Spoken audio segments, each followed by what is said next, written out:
बिस्मिल्लाहिर्रहमानिर्रहीम। ये आप लोगों की मोहब्बत और मियाँ साहब की मेहरबानी से मैं हाज़िर हुआ हूँ। हालांकि ये इतनी जो बात कर गए हैं ना, मैंने आज तक जितना भी काम किया है अल्लाह के फजलो करम से, आका अलैहिस्सलाम की मेहरबानियों से, मेरा किसी मीडिया पे, किसी प्रिंट मीडिया पे, किसी सोशल मीडिया पे, किसी चैनल पे आज तक जिक्र नहीं आया, ना मैं करने देता हूँ। इसलिए कि ये जितने मामलात भी हैं ये अल्लाह के फजलो करम से होते हैं, बंदा कुछ नहीं कर सकता। मुझसे कोई भी पूछता है ना कि यार आप ये क्या कर रहे हैं, मैंने कहा मैं तो कर ही कुछ नहीं रहा, कर तो वो ज़ात रही है, हम तो उसकी नौकरी कर रहे हैं। ये मेरा कुछ हॉस्पिटलों में काम चल रहा है। जना हॉस्पिटल में 2000 लोगों को हम खाना देते हैं डेली, और खाना भी इस तरह का देते हैं जो हम खुद घर में खाते हैं, और वहाँ जो स्वीट डिश बनती है वो देसी घी में बनती है। तो दूध के लिए भी हमने पैसे अपनी रखी हुई हैं।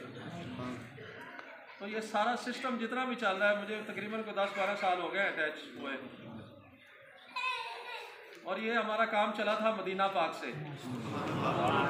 मदीना पाक में भी इसी तरह लंगर चल रहा है, और रमज़ान शरीफ में खुद उधर होता हूँ। सहरी इफ्तारी का इतना हमें जुनून है वहाँ कि हमें अपनी सहरी और इफ्तारी का भी होश नहीं होता।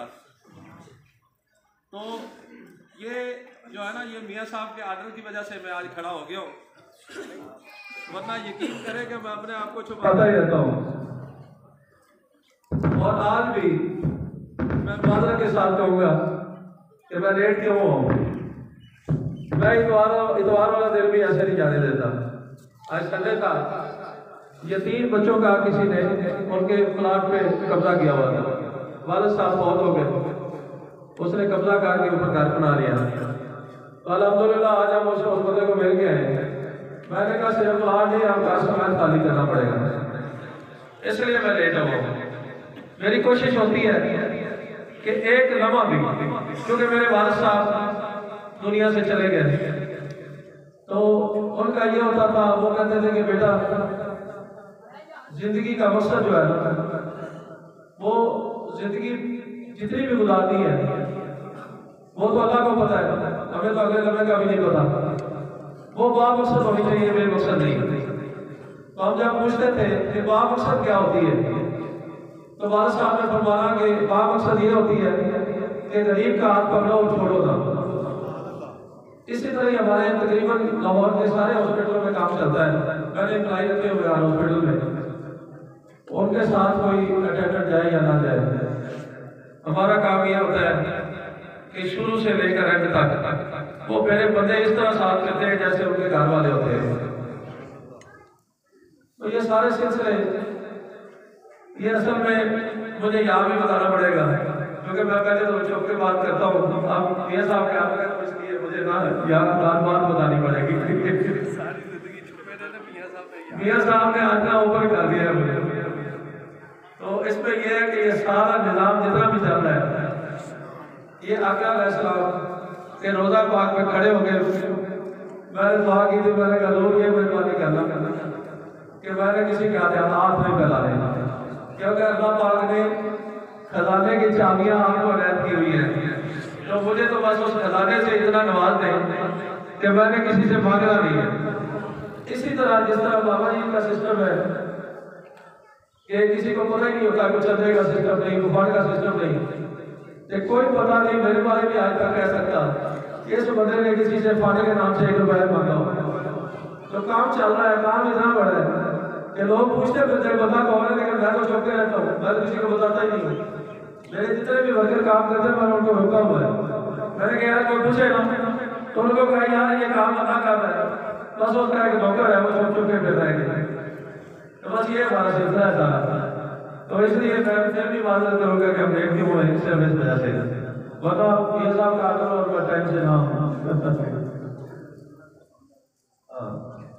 तो इसी तरह यह है कि मतलब उनके हॉस्पिटलों में जब कोई डेड बॉडी जाती है उसके लिए हम एम्बुलेंस का भी अरेंज करते हैं। और 6-7 साल पहले एक खातून आई, उसका काम बहुत हुआ था, तो वो कहने लगी कि बेटा हमारे पास तो कफन के पैसे भी नहीं है। तो अल्हम्दुलिल्लाह आपने इतना वसीह काम कर दिया कफनों का क्या पूरे पंजाब में हमें सेंटर बना दिए।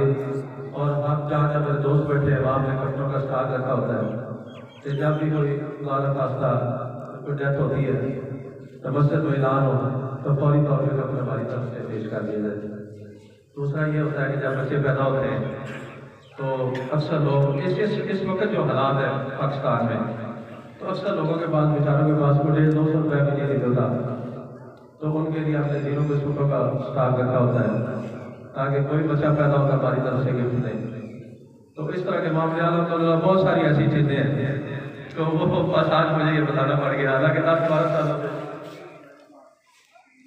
मकसद ये होता है ना जी कि हम हॉस्पिटलों में भी इसी तरह ही चलता है कि चाहे कोई बाईपास भी हो, हमारी कोशिश होती है कि फ्री हो जाए, एक पैसा भी ना लगे, स्टैंटों का काम हो जाता है। इसी तरह कोई गुलाब देवी का हो या किसी भी हॉस्पिटल का हो, ये बस उस मालिक की कर्म नवाजी है। तो इसलिए क्योंकि ये मदीना वालों का कर्म है। फिर ये है कि मिराजुल कुरान वालों ने मुझे कहा कि आप कोई ना कोई ड्यूटी ले नहीं आते, तो मैं करीब नहीं जाता था। जब बात आई ना गोशा दूर की तो मैंने कहा ये मैं लेने को तैयार हूँ, क्योंकि वहाँ गोशा दूर में ये होता है कि 90 मुल्कों से कलेक्शन आती है डेली दूध पाक की, और तकरीबन कोई एक महीने में 7.5 से 8 अरब तक वो दूध पाक पड़ा जाता है 90 मुल्कों का। उसका पूरा एक सिस्टम है ये गोशा दूध का। तो वहाँ जो है वो सारी डिटेल लिखी जाती है। एक महीने बाद एक प्रोग्राम होता है, प्रोग्राम में अकाल इस्लाम को दुरूद पाक पेश किया जाता है। उसके लिए मुझे तरह काजी साहब ने 5 से पैगाम भेजा अपने बेटे के कि चौधरी साहब को कहो कि ये गोशा दूध का जो है ना कंट्रोल संभाल लेना। तो मैंने कहा जी मैं संभाल लेता हूँ, लेकिन मेरे काम को पता था ना देगा। अल्हम्दुलिल्लाह वो मालिक का कर्म है। तो इसलिए मैंने वो गोशा दूध का भी सिलसिला शुरू किया, क्योंकि उसकी तारीफ जो है मदीना पाक के गुंबद खजरा से, क्योंकि उसकी वजह ये है कि दूध पाक जब एक आम बंदा पड़ता है तो पहुँच जाता है। तो वो तो एक सिस्टम बना हुआ कि वहाँ 24 आवर 24 घंटे दूध पाक पड़ा जा रहा है। जिस तरह स्वाब का सिस्टम होता है ना कि एक लम्हा भी नहीं रुक सकता, ये 8-8 बंदे जो 8-8 घंटे के लिए वो रेस्ट करते हैं, फिर दूसरी टीम आ जाती है, फिर तीसरी आ जाती है, वहाँ 24 घंटे दूध पाक पड़ा जाता है। तो उन्होंने मुझे कहा कि ये आप थोड़ा इसका कंट्रोल देते हैं। तो मैंने एक लम्हा भी नहीं सोचा, मैंने कहा यार दूध पाक का काम है ये तो मैंने छोड़ूंगा। तो वहाँ अल्हम्दुलिल्लाह मुझे तरह मेहमान आते हैं, उनका खाने का सिलसिला, बाकी वहाँ एक वाटर फिल्टर प्लांट मिल गया और मामला मिल गया। तो चलो खैर बात खुल गई है तो खुले थे तो बालक ये सिलसिला है हमारा। तो ये बस उस मालिक की कर्म नवाजी है, लेकिन सारी कर्म नवाजी जो है ना वो मदीना भाग से हुई है। मुझे कोई भी पूछता है ना कि ये इतना बड़ा सिलसिला कैसे चल रहा है, मैंने क्या चलाने वाले चला रहे हैं। तो ये सारी जितने भी हमारे पास लोग खाना खाने भी आते हैं, तो मैं कहता हूँ यार मेरा कुछ नहीं है, ये समझ लें ये मदीने के खैरात आप खा रहे हैं और मैं भी खा रहा हूँ, आप भी खा रहे हैं।